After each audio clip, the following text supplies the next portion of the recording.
राम राज्य की परिकल्पना, परंतु राम के प्रतीकों से घृणा। नमस्कार मित्रों, मैं सूर्यांश नेमा एक बार पुनः उपस्थित हूं एक नए पॉडकास्ट के साथ। इस पॉडकास्ट के लेखक हैं विचारक, टिप्पणीकार गिरीश बिल्लौरे मुकुल। आज इस आर्टिकल में हम चर्चा करेंगे उन लोगों के बारे में जो केवल राम राज्य की स्थापना तो चाहते हैं किंतु राम के प्रतीकों को स्वीकार नहीं करते। ऐसे लोगों को राम के प्रति घृणा भी है। महात्मा गांधी ने राम राज्य की परिकल्पना की थी। राम राज्य का अभिप्राय राज्य में संपूर्ण जड़ चेतन की शुचिता एवं जीवन दर्शन की पवित्रता से है। राम राज्य व्यापार, वाणिज्य, राजनीति, परिवार, समाज और राष्ट्र के संपूर्ण स्वरूपों में पवित्रता का समावेशन दृष्टिगोचर होता है। राम राज्य में किसी भी प्रकार की विषमता, भेद की दृष्टि से देखने एवं किसी भी प्रकार से वर्ण भेद को प्रश्रय देने की सुविधा नहीं होती। कुछ दिन पूर्व सुप्रसिद्ध पत्रकार आशुतोष ये कह रहे थे कि मनुष्य को भगवान कैसे कहा जा सकता है। राम को या तो मानव कहो या भगवान। शायद श्री आशुतोष जी ने अद्वैत को समझा ही नहीं। अद्वैत का प्रथम अक्षर अ भी आशुतोष को समझ में ना आ सका। मेरी दृष्टि में आशुतोष जी के मानसिक पर्यावरण का विषय है, उस पर ज्यादा टिप्पणी करना ठीक नहीं। इस युग में तर्कवादी लोग एक मंतव्य की रचना करते हैं, फिर अपने मंतव्य को जबरदस्ती स्थापित करने के लिए प्रयास किया करते हैं, जिसका दुष्परिणाम ये होता है कि साधारण लोग भ्रमित हो जाते हैं। यह प्रक्रिया आज से नहीं बल्कि बख्तियार खिलजी और उसके बाद विंस्टन चर्चिल ने प्रारंभ कर दी थी। फिर इस प्रक्रिया को आज तक पश्चात कई विद्वानों ने आगे बढ़ाया और आज भी नकारात्मक मंतव्य अर्थात नैरेटिव स्थापित करने की प्रक्रिया जारी है। इस युग के ऐसे विद्वानों पर एक कहावत, बहुतई पंडित सत्यानाशी, बिल्कुल सटीक बैठती है। आप सब जानिए कि अखंड भारत में एकात्मता के सिद्धांत को आत्मसात करने की क्षमता भारतीय जीवन दर्शन ने दी है।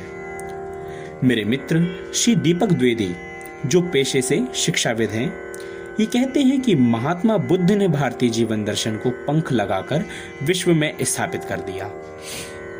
अर्थात सत्य, अहिंसा और चैतन्य सामाजिक समरसता, एकात्मता के मूल्य की वैश्विक रूप से स्थापना में योगदान महात्मा गौतम बुद्ध का ही रहा है। परिस्थितिवश भारतीय सामाजिक संरचना में यवन, कुशन, हूण, मुगल, पाश्चात्य संस्कृतियों का प्रवेश राजनीतिक क्रमशः होता रहा है। एक लंबी गुलामी के पश्चात उपनिवेशवाद के दौर में आम जनता के जीवन पर जितना नकारात्मक प्रभाव पड़ा है, उसे साबित होता है कि औपनिवेशिक काल कष्टदायी समय था। मुगल साम्राज्य में विशेष रूप से बाबर, हुमायूं, अकबर, जहांगीर, शाहजहां, औरंगजेब के इस कार्यकाल में भारतीय सांस्कृतिक निरंतर को बेहद नुकसान पहुंचा था। भले हम हारते रहे, परंतु हमारी भावनाएं एवं रचना धर्मिता जैसे भक्ति आंदोलन, रामचरितमानस का लेखन जैसे कार्य इसी दौर में हुए हैं।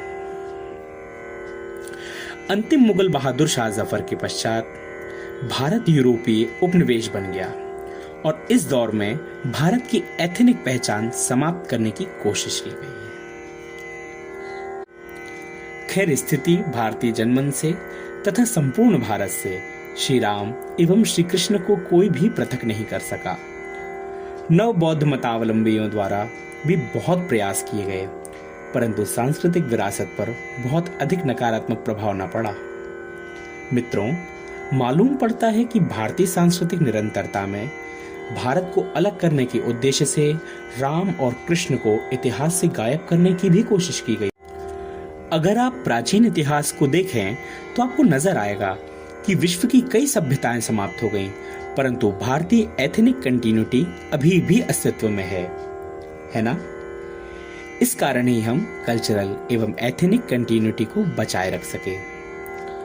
वास्तव में हमारी सामाजिक व्यवस्था देश काल स्थिति के साथ अनुकूलित होती जाती है।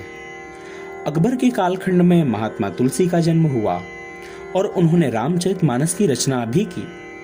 कवि का उद्देश्य था भारतीय सामाजिक व्यवस्था को प्राचीनतम ऐतिहासिक विवरणों पर आधारित सामाजिक दर्शन अर्थात सोशल फिलॉसफी के मापदंडों के साथ बचाए रखा जाए। उदाहरण के तौर पर विश्व बंधुत्व की दृष्टिकोण की संपूर्ण व्याख्या रामचरितमानस में है। भाइयों के बीच अथवा रक्त संबंधियों के बीच कैसा रिश्ता होगा, इसकी पुष्टि केवल रामायण करती है। इसके अतिरिक्त विश्व में किसी भी साहित्य में राम के अनुज लक्ष्मण, शत्रुघ्न एवं भरत जैसे कोई चरित्र नजर नहीं आते। यदि आप ऐसे किसी चरित्र को पहचानते हैं या आपने पढ़ा है तो कमेंट बॉक्स में जरूर लिखिएगा। मित्रों, इस पॉडकास्ट में इतना ही सुनते हैं। शेष चर्चा को सुनते हैं भाग 2 में। धन्यवाद।